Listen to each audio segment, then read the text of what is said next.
नमस्कार दोस्तों, स्वागत है आपका पश्चिम बंगाल विधानसभा चुनाव के सबसे बड़े ओपिनियन पोल में। जी हां दोस्तों, पश्चिम बंगाल विधानसभा चुनावों के बीच मुख्यमंत्री ममता बनर्जी का बड़ा बयान है।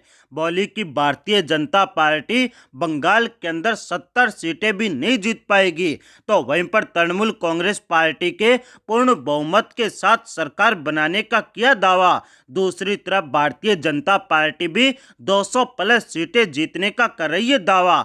अब आइए आपको बताते हैं कि किस पार्टी के दावे में कितना दम है, कौन सी पार्टी बनाएगी बंगाल के अंदर सरकार है। जी हां दोस्तों, आपको बता दें कि पश्चिम बंगाल की मुख्यमंत्री ममता बनर्जी ने बड़ा दावा किया है कि भारतीय जनता पार्टी बंगाल विधानसभा चुनावों के अंदर 70 सीटें भी नहीं जीत पाएगी। आपको बता दें दोस्तों कि प्रधानमंत्री नरेंद्र मोदी ने दावा किया था कि प्रथम 4 चरणों के 135 विधानसभा सीटों के ऊपर जो मतदान हुआ है उसमें 100 से ज्यादा सीटें भारतीय जनता पार्टी जीत रही है। लेकिन मुख्यमंत्री ममता बनर्जी ने कहा कि भारतीय जनता पार्टी प्रथम 4 चरणों की 100 सीटें तो छोड़िए, पूरे चुनाव के अंदर ही 70 सीटों से ज्यादा सीटें नहीं जीत पाएगी। आपको बता दें दोस्तों कि विभिन्न समाचार एजेंसियों और सर्वे के मुताबिक बंगाल के अंदर लगातार तीसरी बार ममता बनर्जी सत्ता के अंदर काबिज हो रही है,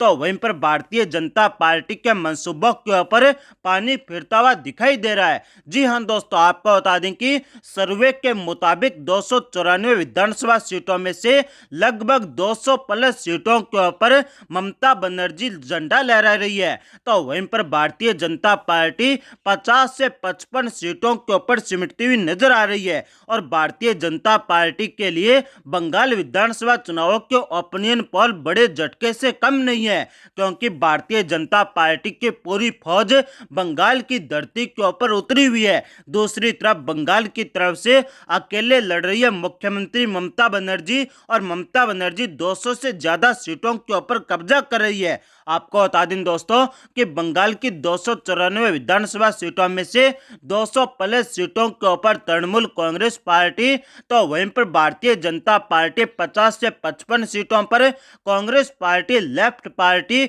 और इंडियन सेकुलर फ्रंट तीनों पार्टियों का गठबंधन लगभग 30 से 35 सीटों के ऊपर कब्जा कर रहा है। तो वहीं पर इनके अलावा बंगाल के अंदर असदुद्दीन ओवैसी की पार्टी 2 सीटों के ऊपर जीत दर्ज करती हुई दिखाई दे रही है। आपको बता दें दोस्तों कि अगर असदुद्दीन ओवैसी बंगाल चुनावों के अंदर ताल नहीं ठोकते तो बंगाल के अंदर कम से कम 5 सीटें ज्यादा तृणमूल कांग्रेस पार्टी जीती, परंतु अब उन सीटों के ऊपर भारतीय जनता पार्टी चुनाव जीत रही है, क्योंकि वो सीटें मुस्लिम बहुल्य सीटें हैं, जहां पर कांग्रेस पार्टी और तृणमूल कांग्रेस पार्टी ने मुस्लिम उम्मीदवार, जबकि भारतीय जनता पार्टी ने हिंदू उम्मीदवार के ऊपर दांव खेला है।